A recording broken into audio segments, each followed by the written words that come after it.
বিজ্ঞান বলছে যে আমাদের সমস্ত আবেগ অনুভূতি নিয়ন্ত্রণ করে হাইপোথ্যালামাস। বোঝা গেল?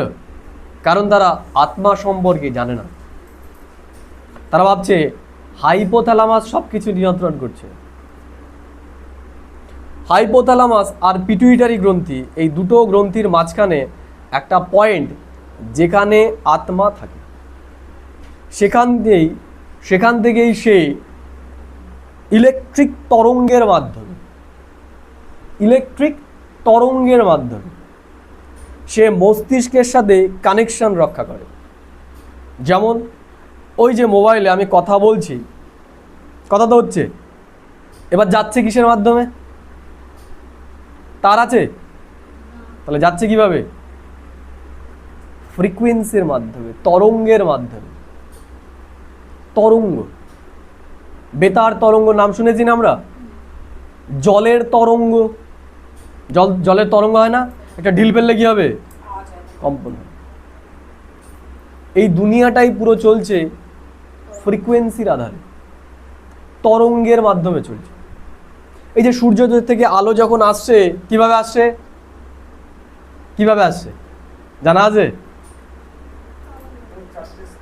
তরঙ্গের মাধ্যমে আসে, ফ্রিকোয়েন্সি, আলোক তরঙ্গ, যাকে আমরা বলি আলোক তরঙ্গ। তেমনি এই যে শব্দটা যাচ্ছে, কিভাবে যাচ্ছে? তরঙ্গের মাধ্যমে যাচ্ছে, এটাকে বলা হয় শব্দ তরঙ্গ। এই যে মোবাইল থেকে যে কথাগুলো বা এইগুলো যাচ্ছে, এগুলো কি? এগুলো একটা ফ্রিকোয়েন্সি, বেতার তরঙ্গ, বলি না, বেতার তরঙ্গ। তেমনি আত্মাও যখন একটা কিছু চিন্তা করে, তখন সে একটা তরঙ্গ তৈরি করে, যেটাকে আমরা বলি ভাইব্রেশন, অরা। আমরা দেখি না, ওই যারা মহান ব্যক্তি তাদের চারিদিকে একটা, আমরা যত দেবী দেবতা আছে তাদের পেছনে একটা থাকে না, অরা, চালা থাকে না? যত মহাত্মা দেখবো তাদের পেছনে একটা ওইরকম সাদা অরা থাকে, তাই কি থাকে না? তাহলে ওটা কি? ওটা হচ্ছে তাদের ফ্রিকোয়েন্সি। তাহলে এই ফ্রিকোয়েন্সির মাধ্যমেই আমরা ব্রেনের সাথে সংযোগ রক্ষা করছি। এই জন্য সবার প্রথমে অ্যাক্টিভ হয় হচ্ছে হাইপোথ্যালামাস আর পিটুইটারি গ্রন্থি। এর জন্য যখনই আমরা দুশ্চিন্তা করি, সবার প্রথমে আমাদের ভেতরে বিভিন্ন রকম হরমোনস নিঃসৃত হয়। অ্যাড্রিনালিন, ভয় পেলাম, কী হলো? অ্যাড্রিনালিন নিঃসৃত হলো। কারণ কি? ওই যে তরঙ্গটা সৃষ্টি হলো, সবার প্রথমে আমাদের হাইপোথ্যালামাস আর পিটুইটারি গ্রন্থিকেও প্রভাবিত করে। বোঝা গেল? একই রকমভাবে এই যে আমরা সেন্সরের মাধ্যমে, এই যে ইন্দ্রিয়ের মাধ্যমে যা কিছু অনুভব করছি, এগুলোও কি হয়? ওই নিউরনের মাধ্যমে প্রথমে ইলেকট্রিক তরঙ্গে হয়, ইলেকট্রিক তরঙ্গটা তখন ফ্রিকোয়েন্সিতে কনভার্ট হয়, এবং সেই ফ্রিকোয়েন্সিটাই আত্মা ক্যাচ করে, সেটাকেই তখন সে অনুভব করে। বোঝা গেল কি বললাম? অসুবিধা কারো কোনো? তাহলে আত্মা থাকে কোথায়? হাইপোথ্যালামাস আর পিটুইটারির মাঝখানে, যেখান থেকে আত্মা এই পুরো শরীরটাকে চালনা করছে। শুধু শরীর নয়, আত্মা এই দুনিয়াকেও চালনা করতে পারে। বিশ্বাস হয়? আত্মা এই প্রকৃতিকেও চালনা করতে পারে। আমরা চাইলে পরে এই বৃষ্টি আনতে পারি, কারণ শরীর যেমন প্রকৃতি, এই পাঁচ তত্ত্ব প্রকৃতি।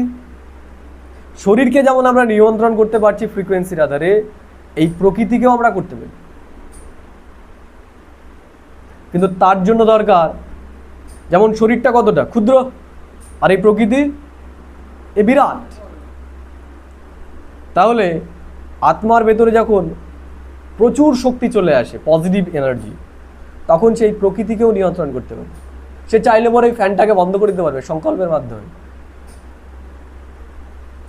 সংকল্পের মাধ্যমে আমরা দেখেছি না, বিভিন্ন মহান ব্যক্তি বলা হয় তারা ট্রেন থামিয়ে দিত নাকি, হয় না? কোনো হিংস্র প্রাণী তাদের সামনে এসেছে, তাকে শান্ত করে দিয়েছে। শুনেছি এইসব গল্প, শুনেছি। কি করে পারল? এই শরীরটাকে যেমন আমরা চালনা করতে পারি, আমরা যখন হায়ার এনার্জি সম্পন্ন হয়ে যাব, আমরা এই প্রকৃতিকেও কন্ট্রোল করতে পারব। কিন্তু বর্তমানে দুনিয়ার মানুষের এনার্জি কোন জায়গায় রয়েছে? এই শরীরটাকে চালনা করারই তার ক্ষমতা নেই। এই শরীরটাকে চালনা করার ক্ষমতাই তার নেই। সেই প্রকৃতিকে নিয়ন্ত্রণ করবে কিভাবে? বোঝা গেল কি বললাম? এই শরীরটাকে কি করে চালনা করব সেটাই আমরা জানি না। এই শরীরেরই আমরা রোগ সারাতে পারছি না। কিন্তু আমরা যদি আমাদের কনসাস লেভেলকে সেই হায়ার লেভেলে নিয়ে যাই, এই প্রকৃতিকেও আমরা নিয়ন্ত্রণ করতে পারি। বোঝা গেল? আলোচনা করা দরকার, এগুলো না করবো না এগুলো, তাহলে শর্টে বেরিয়ে যাব। শর্টে বেরোবো? ভালো লাগছে? ঠিক আছে, এগুলো না বললেও হয়, কিন্তু এগুলো আমরা করতে পারি। তাহলে কি কি জানলাম আমরা? আত্মা সম্পর্কে আমরা জানলাম। তাহলে আত্মাকে আমরা কি করে দেখতে পারি? আত্মাকে আমরা দিব্য নয়নের মাধ্যমে দেখতে পারি, বুদ্ধির দৃষ্টির দ্বারা। আমরা এরপরে সেইগুলো জানি। তাহলে এই যে যেটুকু আমরা আলোচনা করলাম, এটুকু সবার ক্লিয়ার? কারো কোনো সমস্যা, কোনো প্রশ্ন? মোবাইলে যারা আছে তাদের কেউ কারো কোনো প্রশ্ন নেই? তাহলে সামনে এগোতে পারি আমরা। এবার তাহলে আমরা জানবো, তাহলে আমরা দুই মিলে জীবন জানলাম, আত্মা আর শরীর, এই দুয়ে মিলে হচ্ছে আমাদের জীবন। আত্মা ছাড়া শরীর কিছু করতে পারবে না, আবার শরীর ছাড়াও আত্মা কিছু করতে পারবে না। যেমন ইলেকট্রিসিটি আছে কিন্তু ফ্যান নেই, কি হবে? ইলেকট্রিসিটি আছে, লাইট নেই। লাইট আছে, ইলেকট্রিসিটি নেই। তাহলে কি দরকার? আলো জ্বালাতে গেলে লাইট এবং ইলেকট্রিসিটি দুটোই দরকার। হাওয়া পেতে গেলে ফ্যান এবং ইলেকট্রিসিটি দুটোই দরকার। তেমনি আত্মা এবং শরীর, এই দুয়ের মিলনে হয় জীবন। তাহলে একটা সুস্থ জীবনের জন্য কি দরকার? একটা সুস্থ জীবনের জন্য কি দরকার? বোঝা গেল কি বললাম? একটা সুস্থ জীবন যদি আমাদের তৈরি করতে হয়, তাহলে কি করতে হবে? একটা সুস্থ শরীর দরকার, আর একটা সুস্থ চেতনা দরকার। সুস্থ চেতনা এবং সুস্থ শরীরের মাধ্যমেই একটা সুস্থ জীবন হবে। এবং যেখানে সুস্থ জীবন, চেতনা এবং সুস্থ এই শরীর, এই দুয়ের বাস, যেই সমাজে বাস, সেই সমাজ হচ্ছে একটা সুস্থ সমাজ। আরেকবার রিপিট করবো কথাটা। কি বললাম? একটা সুস্থ জীবনের জন্য একটা সুস্থ শরীর আর একটা সুস্থ চেতনা দরকার, একটা সুস্থ আত্মা দরকার।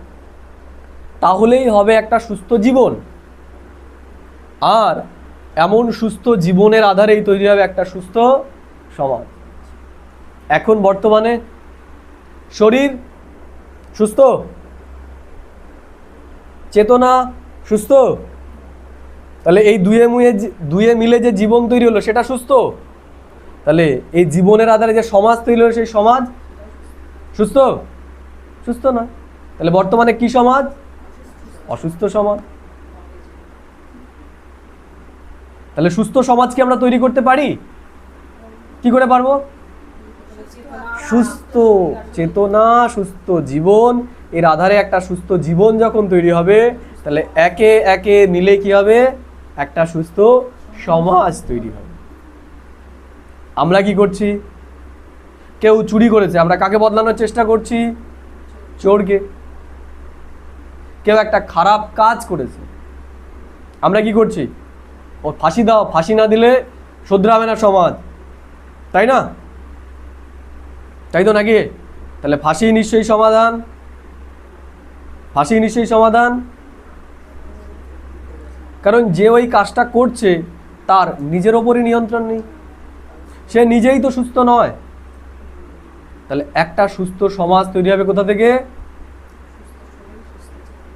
ওদিক থেকে না, একটা সুস্থ সমাজ তৈরি হবে এদিক থেকে।